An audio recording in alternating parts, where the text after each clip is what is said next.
Has it ever happened to you that just when you are about to close an excellent deal, reach a savings goal, or receive extra money, an unexpected event occurs that sends you back to square one? A car breakdown, an unexpected medical expense, or a last-minute bad decision that makes the money vanish from your hands. It is a frustrating contradiction. While you plan and seek abundance, your subconscious executes a totally different plan.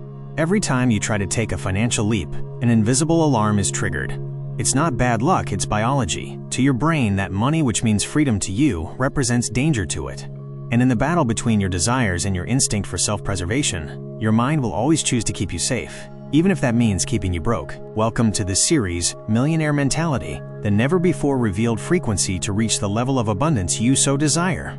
This is not a generic motivation series. It is a behavioral re-engineering system designed so that in 21 days you activate your millionaire frequency with this science, dismantling scarcity programs and rebuilding your reality from the foundations up. Throughout this series, we will conduct a deep study of your mental architecture alongside figures like Morgan Housel, Joe Vitale, Linda Monroy, and Brian Tracy, dismantling your internal sabotages until we teach you how to tune into the frequency of active creation. We are not here just to wish for wealth, but to apply the science, psychology, and strategic planning necessary to consolidate your fortune in the physical world. This is the ultimate guide to reconfiguring your brain, dismantling subconscious barriers, and unlocking a level of success and clarity that most people only dare to dream of. In this second episode titled, Why Does the Mind Reject Money?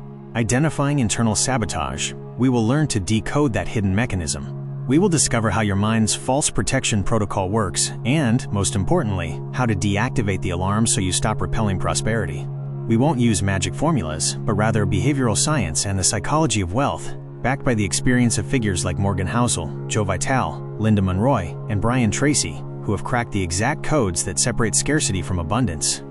Get ready, because you are about to understand that your mind is not your enemy. It just needs a new operating system. Are you ready to stop being a spectator in your life and take control of your financial destiny?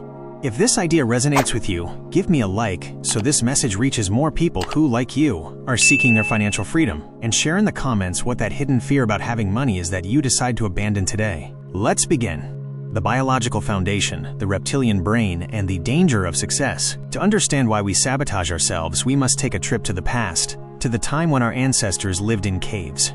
Imagine for a moment a primitive man leaving his cave. Outside there are predators, a hostile climate, and the danger of death. Inside the cave there is darkness and hunger, but he is alive. For our evolutionary brain, that deep part composed of the limbic system and the reptilian brain, that old cave is everything. The big problem is that this archaic biological mechanism is still active today. Your brain doesn't understand bank accounts or inflation. For it, the scarcity you have lived in is your safe cave. Wealth, success, or a drastic change in social status represent unexplored territory, a dark forest full of potential predators where it doesn't know if it will survive. As Morgan Housel points out in his book, The Psychology of Money, doing well with money isn't necessarily about what you know. It's about how you behave. And our financial behavior is not decided coldly with a calculator in hand. It is decided at the dinner table, under the weight of our emotions, ego, and, above all, that primitive instinct for preservation that prefers the certainty of a comfortable scarcity over the terrifying uncertainty of an unknown abundance. There is a disturbing financial phenomenon. When a person receives a large amount of capital suddenly, their mind does not celebrate, it collapses. It is scientifically proven that most lose everything in record time and end up worse than at the beginning. Why does this happen? It's not for lack of money, but because their biology panicked. By abruptly leaving their financial cave, the subconscious sounds the alarms. If deep down you associate having money with the fear of being envied, social isolation, or the stress of losing your identity, your cerebral amygdala, the fear center in your head, will interpret success as an imminent attack. In that instant, your body does not produce dopamine for the achievement. It triggers cortisol and adrenaline, the stress hormones. Your biology forces you to retreat, to overspend, or to make a terrible last-minute decision to save you and return you to the safety of known scarcity. To start deactivating this mechanism, I propose a practical exercise in self-observation. The next time you receive extra money or are about to close an important deal, stop for a second and monitor your body. If you feel tightness in your chest, anxiety, or an irrational urge to spend it quickly, don't panic. Take a deep breath. Recognize that emotion and repeat to yourself, I am safe. Abundance is a safe place for me. By doing this, you are teaching your reptilian brain that leaving the cave does not mean dying, but starting to truly live. If you feel that your mind has been operating under this false protection protocol and you are ready to teach your biology that wealth is not a danger, write "abundance is a safe place" in the comments. This is the moment to declare that you are leaving the fear of the cave behind and that you are ready to claim the freedom that awaits you out there. That biological alarm of our reptilian brain does not go off in a vacuum. It feeds on stories, experiences, and wounds that we accumulated over the years. Behind every physical impulse of self-sabotage, there is a mental file that justifies that fear.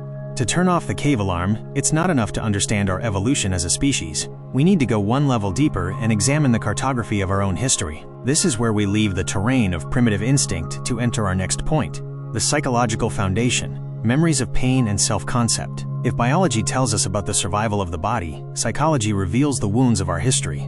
To understand how this false protection protocol was built, we must look at money through three invisible layers that dictate our decisions.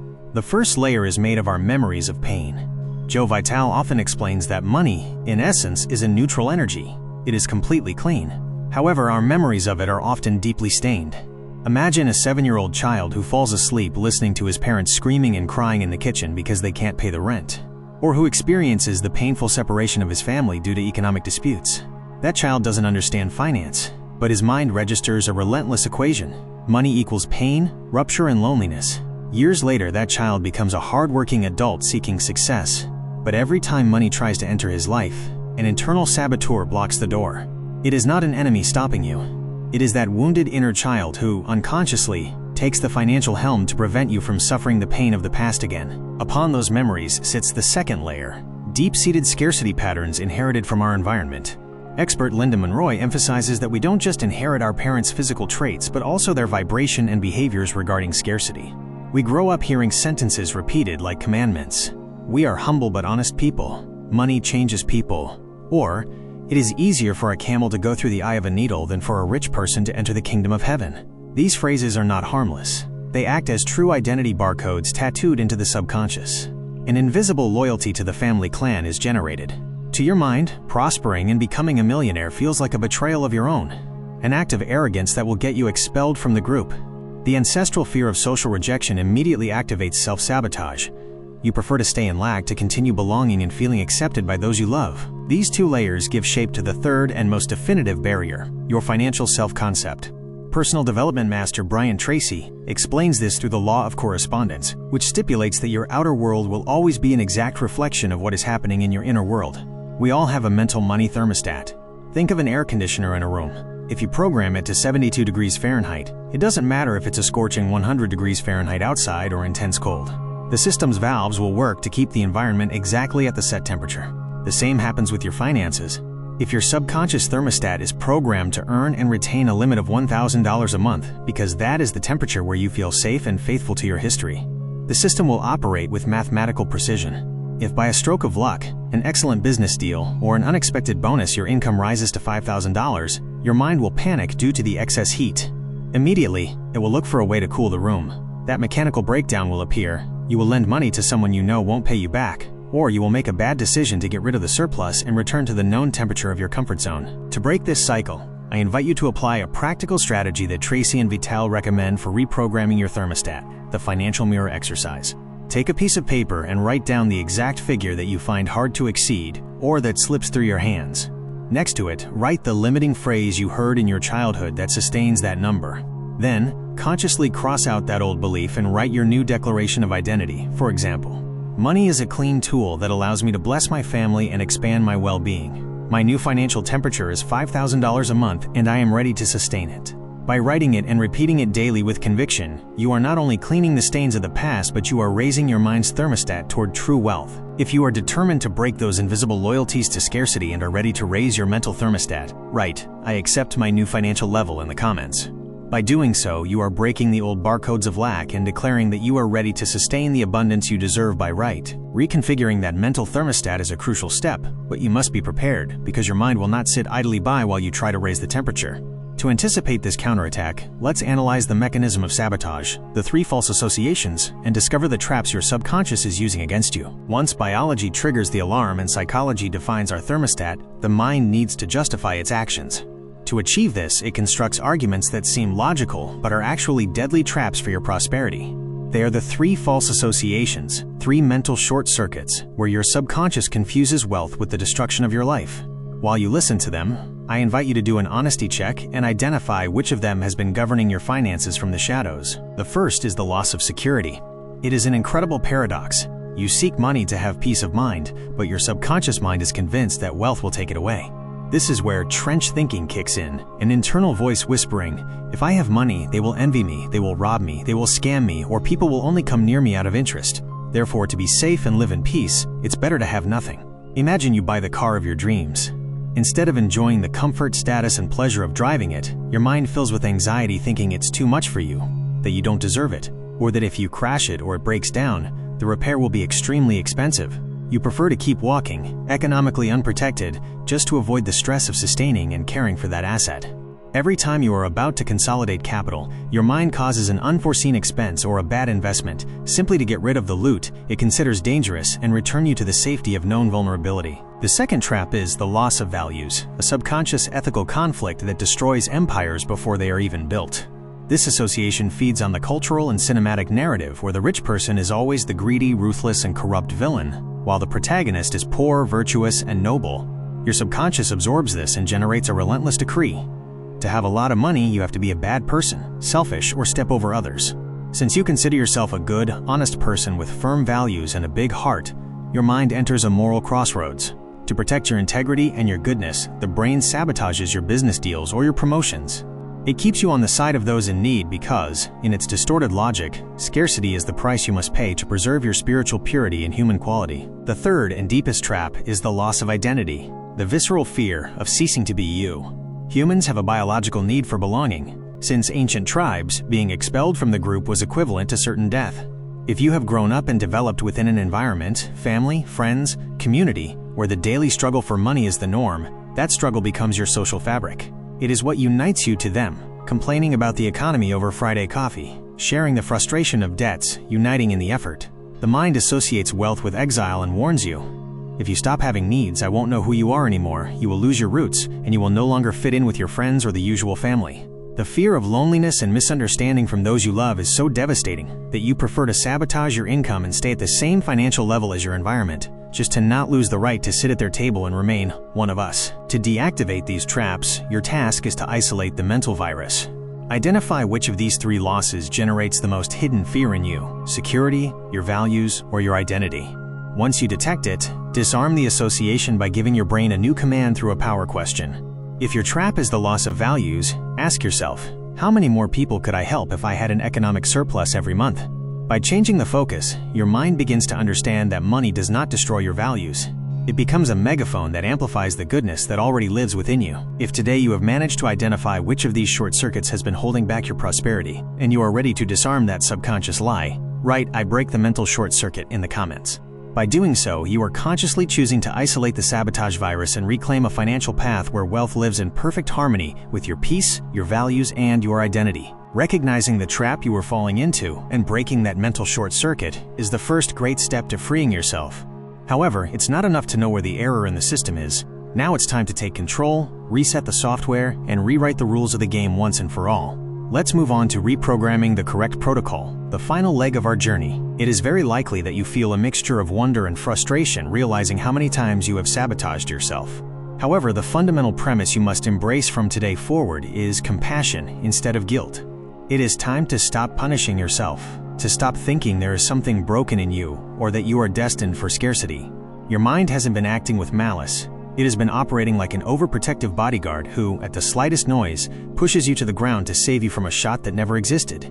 Imagine that bodyguard has been running marathons carrying you on his back for years, exhausted, just to keep you safe inside the cave.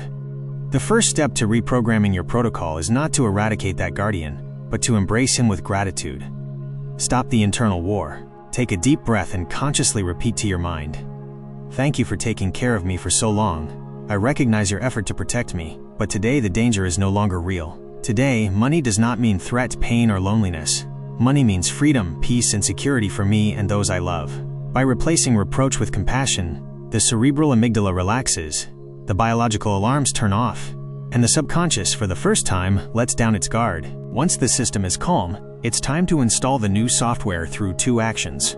The first is to update your financial self-concept. As Brian Tracy taught us, you don't earn what you want, you earn what you believe you deserve. Therefore, you need to intentionally raise your standard of worthiness. You cannot expand your income if your imagination is still living in a studio apartment. Start educating yourself financially, read about investments, walk through places where prosperity moves, and use the power of creative visualization. Spend 5 minutes every morning closing your eyes and seeing yourself holding large sums of money, signing those important contracts, or paying your bills with a smile of absolute peace. By flooding your mind with these images, you force your brain to become familiar with wealth, transforming the unknown into biologically safe territory. The second action is the deep cleaning of memories promoted by Joe Vitale. To neutralize a deep-seated limiting belief, like the classic money is hard to earn or rich people are selfish, you must take it to the witness stand and question its truth with the logic of your current adult self. Ask yourself, is it an absolute truth that money is hard to get for everyone? Or is it simply an old memory I decided to adopt as my reality? By questioning the dogma, that old program is erased. You realize that scarcity is not a law of the universe, but a mental habit that you can decide to unlearn today. We have covered the biology of your primitive brain, the wounds of your history, and the traps of your subconscious. The key to your financial freedom has always been within you. Always remember this: money is an energy amplifier, not a soul molder. Money does not change your identity. It only shows who you are with greater clarity. If you are a selfish person without money, you will be a miserable person with it. But if you are a good, honest, generous person with a big heart without a penny in your pocket, money will turn you into an extraordinary person, capable of transforming your environment and blessing thousands of lives. It's time to update the system. Deactivate once and for all the false protection protocol of the past. Say goodbye to the cave. Assume your true greatness. And give yourself absolute permission to receive the success and abundance that, by divine right and correspondence, already belong to you. We have journeyed from the biology of your primitive brain, through the wounds of your history, to the traps of your subconscious. We have understood that self-sabotage is not bad luck, but a false protection protocol that confuses wealth with the loss of your security, your values, or your identity. You now have the map of your internal alarms and the knowledge to reprogram your thermostat. My challenge for you today is simple but powerful. Don't stay in the theory. Dare to sustain the discomfort of success and, when the fear alarm goes off, consciously choose to stay outside the cave. However, for the new software to work with total freedom, we must first completely clear the rubble of the past. That's why, in our third episode titled Awaken Your Abundance: How to Break the Unconscious Pattern of Scarcity, we will expose the hidden mechanisms that keep you tied to lack despite your conscious efforts. The goal will be to give you the precise deprogramming tools to erase those inherited codes at the root. Alongside Joe Vitale, Linda Monroy, Brian Tracy, and Deepak Chopra, you will learn to empty your mind of lack to fill it with unlimited receptivity. Thank you for taking control of your own mind. If this journey has transformed you, share this video with someone who needs to turn off their scarcity alarms, give it a like, and subscribe so you don't miss the next level of this series. Always remember, your mind sought to protect your life, but now it's up to you to teach it to enjoy your freedom. Until next time.